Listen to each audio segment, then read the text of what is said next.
I didn't hear my grandmother's voice until the day she destroyed my uncle's life. The strange part wasn't what she said. The strange part was that everyone in my family believed she couldn't speak at all. Not for years. They believed she couldn't hear either.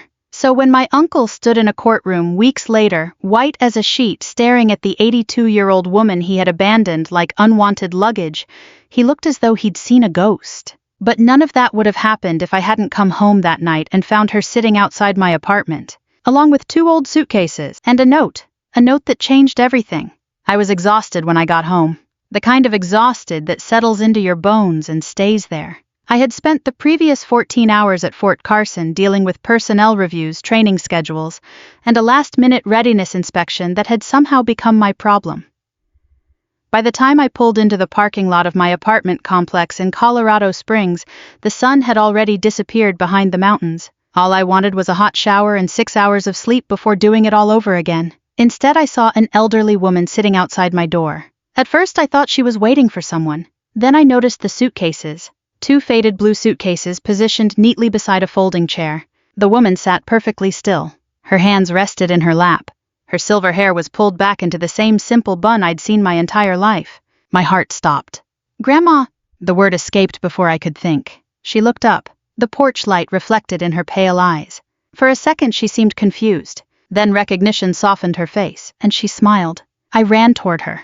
"Grandma Evelyn!" I dropped my bag onto the concrete and crouched beside her. She reached out with trembling fingers and touched my cheek. That was when I saw the envelope resting on top of one of the suitcases. My name was written across the front. Sarah. Just Sarah. No explanation. No apology. No warning. A knot formed in my stomach. I opened it. Inside was a single sheet of paper. 3 sentences. That's all. "She's your problem now. Don't contact us again. We're done." I read it twice, then a 3rd time. The handwriting belonged to my Uncle Robert. I knew because I'd spent half my childhood receiving birthday cards from him before he stopped pretending to care. For several seconds I simply stared at the page, not because I didn't understand it, because I did, perfectly. My uncle had abandoned his own mother, and he had left her at my door. I looked around the parking lot as though I might find cameras filming some cruel prank. Nothing, just silence. My grandmother watched me carefully, almost nervously. I forced a smile. "It's okay." I wasn't sure whether she could hear me. The doctors had declared her almost completely deaf years ago. After a stroke, they said.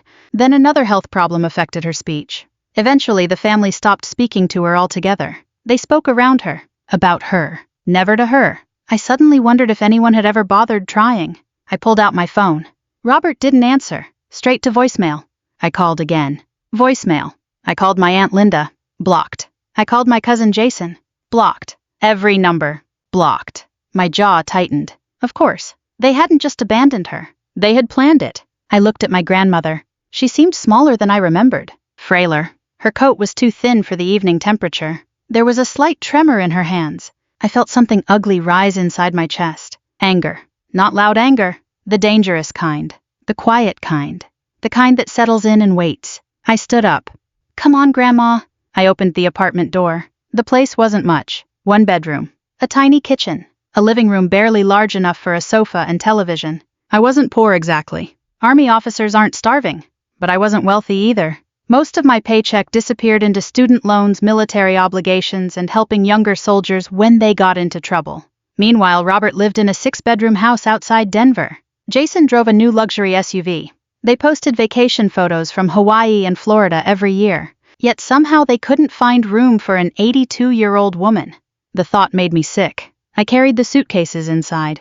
My grandmother moved slowly behind me, looking around as if she didn't want to take up too much space. That hurt more than the note. Nobody should feel like a burden in their own family. I pointed toward the bedroom, then toward myself and the couch. She immediately shook her head. I smiled. No argument. I patted my chest, then pointed toward the couch. Military training helps when words fail. She stared at me for a moment. Then tears filled her eyes. She reached for my hand. I squeezed hers gently. That night I made soup. Nothing fancy. Just what I had. She ate quietly. I sat across from her and watched. There was something heartbreaking about how carefully she folded her napkin, how cautiously she moved, as though she expected someone to tell her she wasn't welcome. After dinner I helped her settle into bed, the same bed I normally collapsed into after long days. She touched the blanket, then looked at me. I could see gratitude in her eyes. And something else, fear. Whatever had happened before she arrived here hadn't been simple. I knew that much. I turned off the lamp. "You're safe." I wasn't sure she heard me, but I said it anyway. "Nobody's throwing you away again." For a long time I sat alone on the couch staring at the ceiling. Sleep never came. Questions kept circling through my mind. Why now? Why abandon her? Why leave her with me? And why did it feel like something much bigger was hiding beneath the surface? Around midnight I finally remembered the suitcases. I got up quietly and walked toward them. Maybe there would be medication inside. Important documents. Clues. Anything. I opened the first suitcase. Clothes. Photographs. A few books. Nothing unusual. Then I noticed a worn leather folder tucked underneath everything else. I pulled it out. Old papers filled the inside. Property records, letters, bank documents, some dated decades earlier. I frowned. Why would my grandmother travel with these? I reached for another file. Before I could open it, 3 sharp knocks echoed through the apartment. Bang, bang, bang. The sound froze me. It was nearly 10 o'clock. Nobody visited at 10 o'clock. Especially not here. I looked toward the bedroom. Grandma was awake. Her eyes were fixed on the door. And for the first time since she'd arrived, I saw genuine fear on her face. Another knock. Harder this time. I stood. Every instinct from 20 years around military culture told me something was wrong. Very wrong. I crossed the room and opened the door. Standing there under the hallway light was Uncle Robert, and he looked furious. Part 2.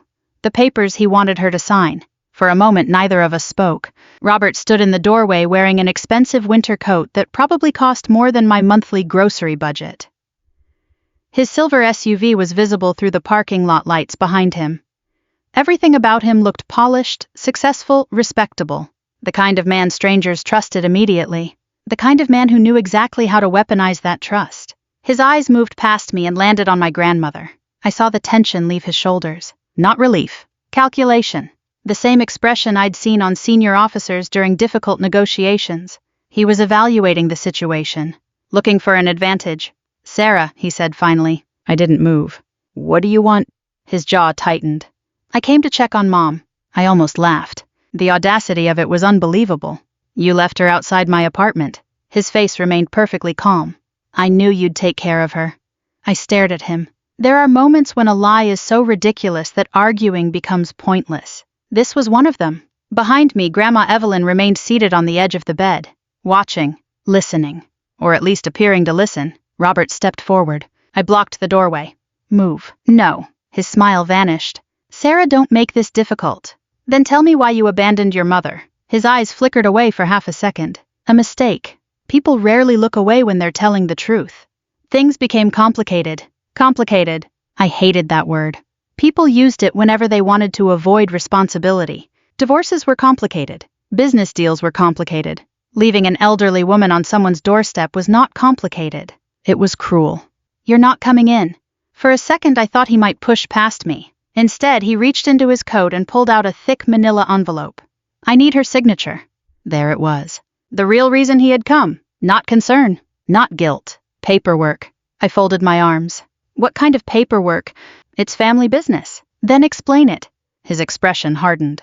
"It's private." I held out my hand. "Let me see it." "No." That answer told me everything I needed to know.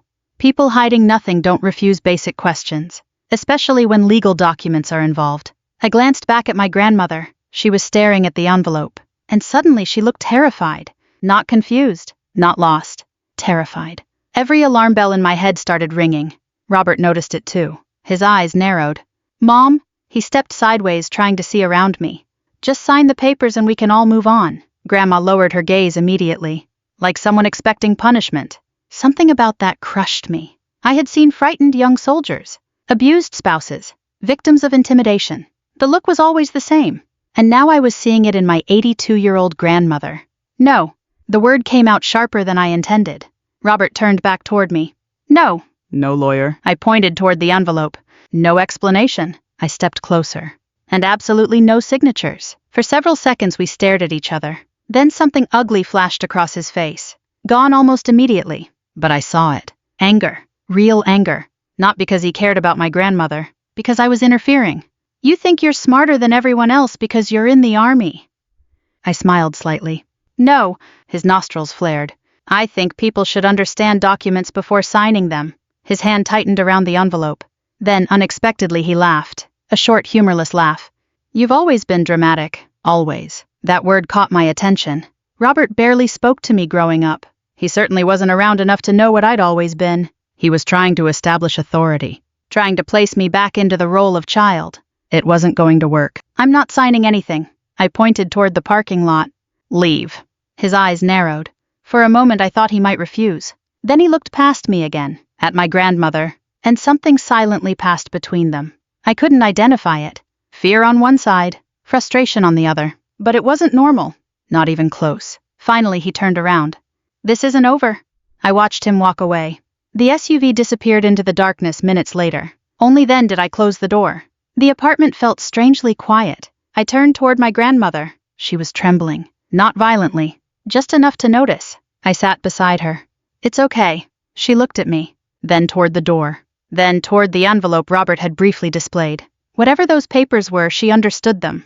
That much was obvious. I squeezed her hand, and silently promised myself I would find out exactly what my uncle was trying to hide. The following week settled into a routine. A strange routine. But a good one. Every morning before reporting to base I left breakfast ready. Every evening I came home as quickly as possible.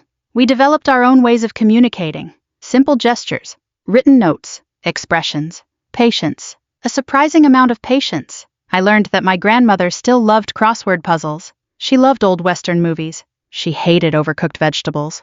And despite her age, she possessed a wicked sense of humor. One afternoon she watched me struggle with a stubborn jar lid, then calmly opened it herself. The look she gave me afterward nearly made me laugh. For the first time since she arrived, I saw genuine amusement in her eyes. Little by little the apartment changed. It stopped feeling like my apartment. It became our home. And I realized something uncomfortable. I was happier. Lonelier people often don't realize how lonely they are until someone enters their life. That realization made what Robert had done seem even worse. How could anyone throw away someone like her? The answer came unexpectedly. 3 weeks after she moved in. I was leaving for work when Mrs. Henderson from the neighboring apartment called out, "Sarah." I stopped. She hesitated. "You know that older gentleman who's been visiting?" A cold sensation spread through my chest. "What gentleman?" "The one who comes when you're gone." My stomach dropped. "How often?" She frowned thoughtfully. "Several times." "Several. Not once. Not twice. Several." I felt my pulse quicken. "What does he do?" "He knocks." She pointed toward my apartment. "Sometimes he stays 20 or 30 minutes. I stared at her, trying to process what I was hearing. Robert had been coming here while I was at work. Repeatedly. My grandmother had never mentioned it. Of course she couldn't exactly tell me. Or so I thought. That evening I searched the apartment carefully. Nothing seemed disturbed. Nothing missing. But my instincts wouldn't let it go. Something was wrong. Very wrong. A few days later, while organizing some belongings from the suitcases, I discovered an old photograph hidden inside a worn book. The picture was faded, yellowed with age. A younger version of Grandma Evelyn stood beside a man in military uniform. Both were smiling. Both looked happy. I turned the photograph over. A handwritten message covered the back. Just 4 words. "Never let Robert know." I stared at the sentence, then read it again. And again. The handwriting belonged to my grandfather. I recognized it from old birthday cards and letters. A chill moved down my spine. Never let Robert know. Know what? The photograph suddenly felt heavier, like a warning sent across decades. Outside, snow drifted quietly past the apartment windows. Inside, my grandmother sat in her chair watching me, her eyes fixed on the photograph. And for the first time, I had the unmistakable feeling that she knew exactly what was happening. But whatever secret she carried, it was far bigger than abandoned suitcases, and far more dangerous than I had imagined. Part 3: Grandma's Secret. The photograph stayed on my kitchen table for 3 days. Every time I walked past it, I found myself stopping, studying it, trying to see something I'd missed. The man in uniform was my grandfather, Thomas Mitchell, a decorated Army veteran, a quiet man who had died when I was 17. Growing up, I remembered him as steady, the kind of person who never raised his voice because he never needed to. People listened when he spoke, even Robert, especially Robert. Yet somehow my grandfather had written a warning that specifically mentioned his own son. Never let Robert know. 4 words that refused to leave my mind. On the 4th day, I took a personal leave afternoon and drove across town to see someone I hadn't spoken to in years. Michael Hayes, my grandparents' longtime attorney. His office occupied the second floor of an old brick building downtown. The waiting room looked exactly as I remembered. Dark wood furniture, family photographs, a grandfather clock ticking softly near the reception desk. Nothing modern, nothing flashy. Michael himself looked older than I remembered. More gray hair, more wrinkles, but his eyes remained sharp. The moment he saw the photograph, his expression changed. Not dramatically, just enough. A slight tightening around the eyes, the kind lawyers develop when they suddenly become very interested. "Where did you get this?" "One of Grandma's suitcases." He studied the photograph for several seconds, then carefully placed it on his desk. "How is Evelyn?" I hesitated. "She's living with me." His eyebrows rose. "With you?" I nodded. "Robert dropped her off at my apartment." The silence that followed lasted long enough to become uncomfortable. Michael slowly removed his glasses. "That doesn't surprise me." The answer caught me off guard. "You expected something like this?" He leaned back, choosing his words carefully. "Lawyers do that when they know more than they want to say. Let's just say Robert has never been particularly patient where money is concerned." There it was again. Money. The same thing Robert had accidentally mentioned weeks earlier. The same thing hiding behind every strange detail. I leaned forward. "What did my grandfather mean?" Michael looked at the photograph, then at me, then toward the closed office door. For a moment he seemed to be debating something internally. Finally he sighed. "There were discussions years ago." "What kind of discussions?" "Estate matters. Estate matters." Another lawyer phrase. Another half answer. I crossed my arms. "Michael." He smiled faintly. "You sound exactly like your grandfather when you're irritated." I wasn't in the mood for nostalgia. Apparently he realized that. His smile disappeared. "There was a trust." I froze. "A trust?" He nodded.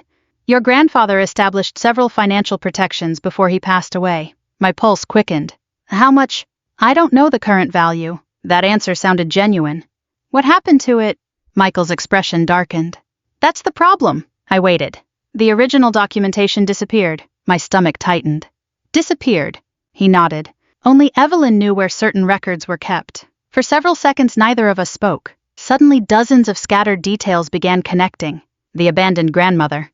The mysterious paperwork. Robert's visits. The fear in Grandma's eyes. The warning on the photograph. It all pointed toward the same thing. Something valuable. Something Robert desperately wanted. "What about Grandma's medical records?" Michael frowned. "What about them?" "They said she couldn't speak." His expression changed again, this time more noticeably. "Who said that?" "My family." Michael leaned back slowly, then shook his head. "I've never seen documentation confirming complete loss of speech." I stared at him. "What?" "Evelyn's hearing deteriorated significantly." He nodded. "That's true." "But speaking," he shrugged. "I was never informed she became entirely incapable of speech." A strange sensation ran through me, like standing on unstable ground. For years, everyone in the family had accepted that Grandma couldn't talk. Nobody questioned it. Nobody challenged it. Nobody investigated it, including me. The realization bothered me more than it should have. I left Michael's office with more questions than answers. The drive home felt longer than usual. Snow-covered mountains stretched across the horizon. Traffic crawled. My thoughts raced. By the time I reached the apartment, dusk had settled over the city. Grandma sat near the living room window knitting. The sight instantly calmed me. For a moment I simply watched her, trying to reconcile the woman in front of me with everything I'd learned. Finally I sat across from her. The photograph rested in my hands. She noticed immediately. Her eyes lingered on it, then drifted away. I took a breath. "Grandma." She looked up. I spoke slowly, clearly, not because she was incapable, because I wanted her to understand every word. "Can you really not speak?" The question hung between us. For several seconds nothing happened. Her face remained unreadable. Then she lowered her eyes. No answer.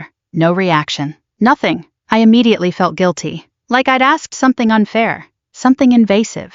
I reached across the table and squeezed her hand. "It's okay. Maybe Michael was wrong.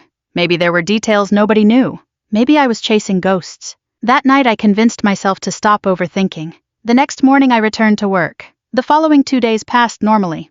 At least they appeared normal. Then everything changed. I finished a training briefing early on Friday. A last-minute cancellation freed my schedule.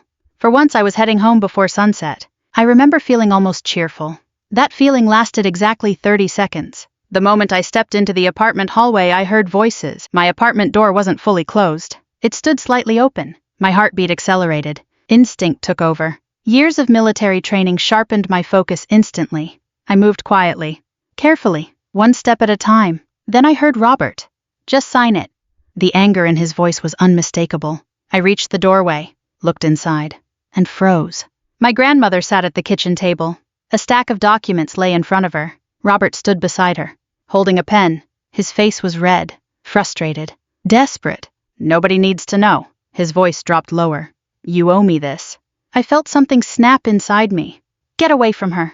Robert spun around. Shock flashed across his face. Then irritation. Then fury. What are you doing here? I walked directly between him and my grandmother. What are you doing here? The pen disappeared into his pocket. The documents followed. Too quickly. Far too quickly. Like someone caught stealing. Family business. The same answer. The same lie. I stepped closer. No. His jaw tightened. You don't understand. Then explain it. For several seconds he remained silent. Then the mask slipped. Not completely. Just enough. Enough for me to see what had been hiding underneath all along. Greed. Pure greed. That money belongs to my family. The words escaped before he could stop them. Money. Again. There it was. The truth finally exposing itself. His eyes widened slightly. He realized his mistake. I realized it too. Whatever he wanted my grandmother to sign, it involved money. A lot of money. And he was terrified of losing access to it. Neither of us spoke. Finally, Robert grabbed his coat. This isn't your fight. I looked directly into his eyes. It is now. For a moment I thought he might say more. Instead he left. The door slammed behind him. The apartment fell silent. I turned toward Grandma. She looked exhausted, drained, frightened. I knelt beside her chair. It's over. At least for today. She stared at me for several seconds. Longer than usual. Then her gaze shifted toward the blue suitcase sitting near the bedroom wall. I followed her eyes. Confused. When I looked back, she was still watching me. Something felt different. Almost electric. Then it happened. The first sound. Barely above a whisper. So quiet I thought I imagined it. I leaned closer. My heart pounding. And then I heard her again. A voice. Weak. Rough. Unused. But unmistakably real. The key. I froze. Every muscle in my body locked. Tears instantly filled my eyes. Grandma swallowed. Then forced out 3 more words. The blue suitcase. Part 4. The woman everyone underestimated. For several seconds I couldn't move. Couldn't breathe. Couldn't think. I just stared at my grandmother. The room seemed to shrink around us. The ticking kitchen clock. The hum of the refrigerator. The distant traffic outside. Everything faded. There was only her. And the words she had just spoken. The blue suitcase. My grandmother's voice was weak, raspy, and fragile from years of disuse. Yet those 4 words hit harder than anything I'd ever heard. Not because they were dramatic. Because they were real. She had spoken. After all these years. After decades of everyone deciding what she could and couldn't do. After years of being treated like furniture. Like an inconvenience. Like someone already halfway gone. She had spoken. Tears blurred my vision. Grandma! Her eyes softened. Slowly, carefully, she reached for my hand. Then she squeezed it. The same way she had when I was a child. The same way she had after my grandfather's funeral. The same way she had when I left for military training. 1,000 unspoken conversations existed inside that single gesture. I swallowed hard, then looked toward the suitcase. The blue suitcase sat against the bedroom wall exactly where it had been since the day she arrived. Ordinary, worn, forgettable, and apparently important enough to frighten Robert. I stood and carried it to the kitchen table. Grandma watched silently. When I placed it in front of her, she nodded. Once, slowly. Permission. My hands trembled slightly as I opened it. At first nothing seemed unusual. Clothing, photographs, personal items. Then I noticed the false bottom. It was hidden well. A thin panel beneath folded sweaters. Someone who wasn't specifically looking for it would never have noticed. I carefully lifted it, and immediately understood why Robert had been desperate. A thick collection of folders filled the hidden compartment. Dozens of them. Some old, some newer. Everyone carefully organized. Everyone labeled in my grandmother's handwriting. I looked at her. She nodded again. Open them. So I did. The first folder contained bank statements. The second contained investment records. The third contained property documents. By the 4th folder, my pulse was racing. By the 5th, I knew exactly what I was looking at. Evidence. Years and years of evidence. Detailed. Meticulous. Devastating. I spent most of that night reviewing documents. Then the next day. Then most of Sunday. And the deeper I went, the worse it became. Robert hadn't simply taken advantage of his mother. He had systematically stolen from her. For years. sometimes through questionable transfers, sometimes through forged authorizations, sometimes through shell companies connected to Jason. Each individual transaction looked innocent, small enough not to attract attention, but together, the picture was horrifying. Millions of dollars, not thousands, millions. My stomach turned as I worked through the records. I kept waiting to discover a misunderstanding, a reasonable explanation, something, anything, but there wasn't one. The pattern remained consistent. Robert transferred money. Jason benefited. My grandmother lost assets, again, and again, and again. Late Sunday afternoon I found a sealed envelope. It contained several handwritten letters. The first one was addressed to me. My hands shook as I unfolded it. Sarah, if you are reading this, it means two things. First, Robert finally became desperate. Second, I was right about you. I stopped reading. Emotion tightened my throat. For a moment I simply stared at the page, then continued. You always reminded me of your grandfather. You listen before speaking. You pay attention when others do not. Most importantly, you stay when leaving would be easier. The words hit harder than expected. I wiped my eyes and kept reading. For years I pretended to know less than I did. Sometimes people reveal their true character when they believe you are powerless. Robert revealed everything. The room felt very quiet, painfully quiet. The letter continued for several more pages, and with every paragraph another piece of the puzzle fell into place. The truth was almost unbelievable. Years ago, after my grandfather died, my grandmother discovered irregularities in financial accounts. She confronted Robert. Instead of stopping, he became more careful, more patient, more sophisticated. Eventually she realized something important. If Robert believed she was watching, he would hide. If he believed she was helpless, he would become careless. So she let him underestimate her. For years. I lowered the letter. My grandmother sat quietly across from me, watching, waiting, not for sympathy, not for praise, just waiting for me to understand. And finally I did. She wasn't weak. She wasn't passive. She wasn't confused. She had been gathering evidence patiently, relentlessly. Like a hunter setting a trap. The realization left me speechless. Most people would have fought openly. Most people would have demanded justice immediately. Grandma had chosen a different strategy. She had waited until Robert exposed everything. And now he had. Completely. The following morning I drove straight back to Michael Hayes. This time I brought 3 boxes. By the time I finished unloading them, his secretary looked concerned. Michael looked alarmed. What happened? I placed the first folder on his desk. Then the second.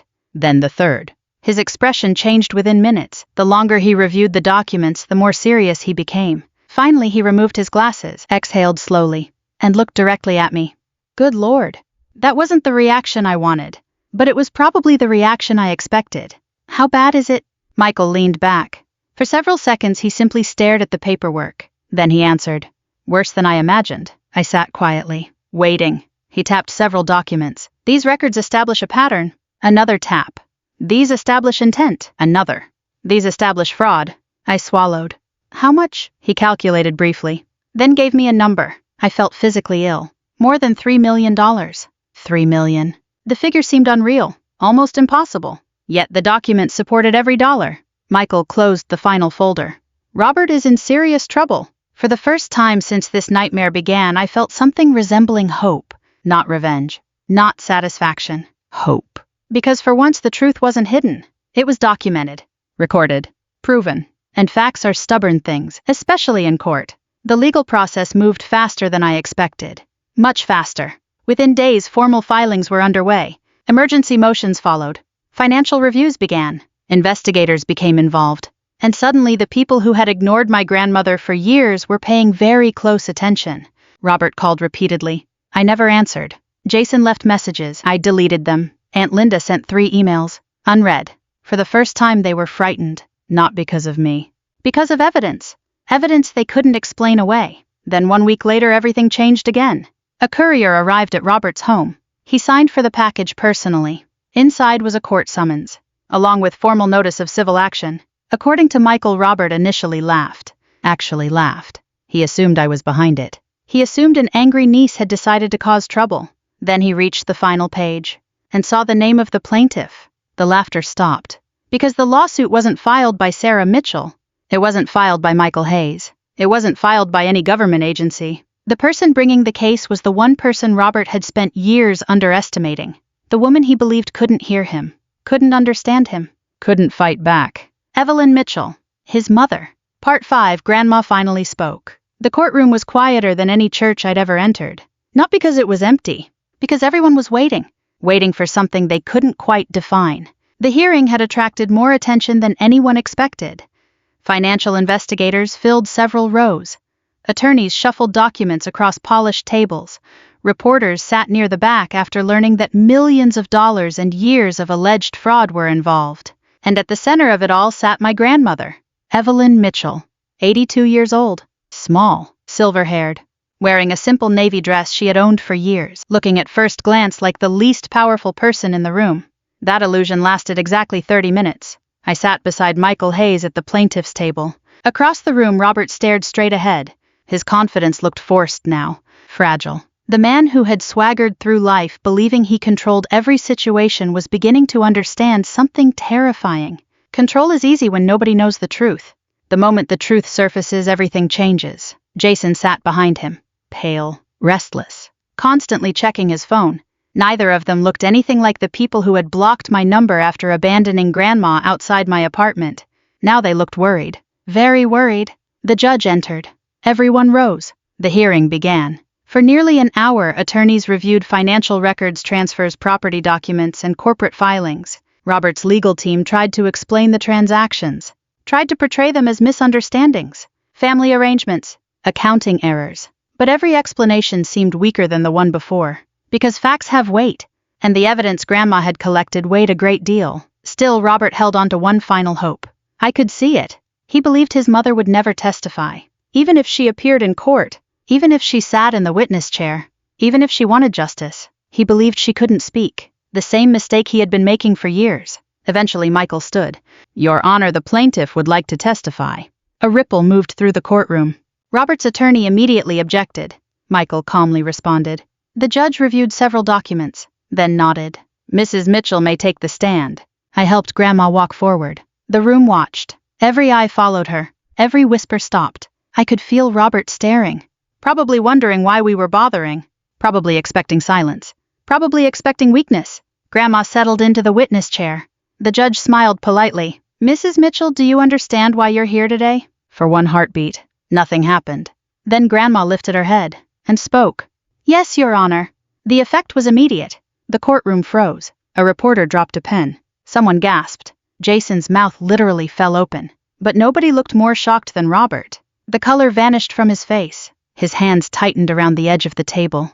He looked as though reality itself had betrayed him. For years he had built his entire plan around one assumption, and that assumption had just collapsed. Grandma continued.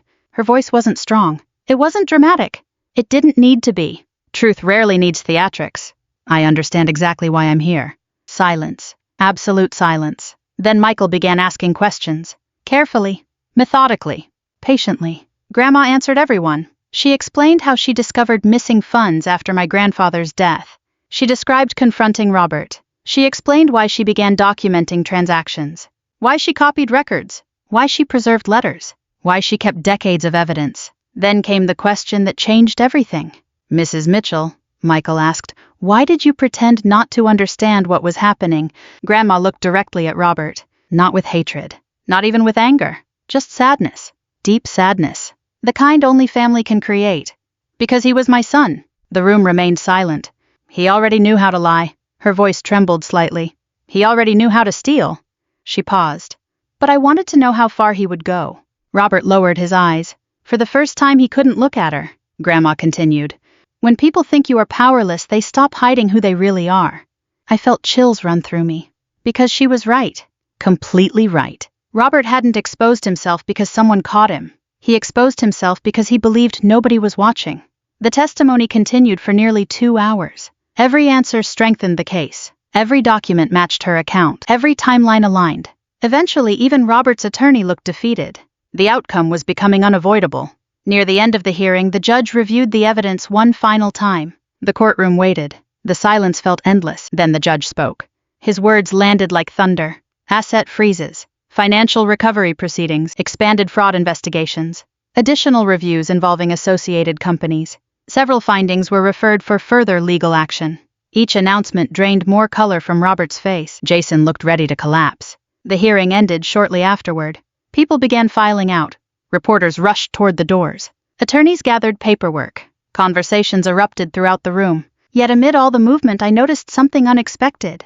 Grandma remained seated, quietly, peacefully, as though a burden she'd carried for years had finally been lifted. I walked over. "You okay?" she smiled. A real smile. The kind I'd rarely seen since she moved in. Yes. One simple word. One beautiful word. Outside the courthouse, cameras waited. Questions flew in every direction. Neither of us stopped. Neither of us answered. We simply walked to the car together. The mountain air felt fresh, clean, like the beginning of something rather than the end. The months that followed brought consequences. Serious consequences. Robert lost control of several assets. Multiple accounts were frozen. Properties were sold. Investigations expanded. Jason's business became part of the review process. Eventually, both men faced realities they had spent years avoiding. Actions have consequences, especially when those actions are documented. Meanwhile, life became quieter, better. Grandma moved into a small house not far from my apartment. Not a mansion, not some fantasy estate. Just a comfortable home with a garden she loved. She spent mornings reading on the porch, afternoons tending flowers, evenings watching old westerns. The peace suited her. One afternoon, several months later, we sat together beneath a maple tree in her backyard. The sun was beginning to set. The sky glowed orange and gold across the Colorado horizon. For a while, neither of us spoke.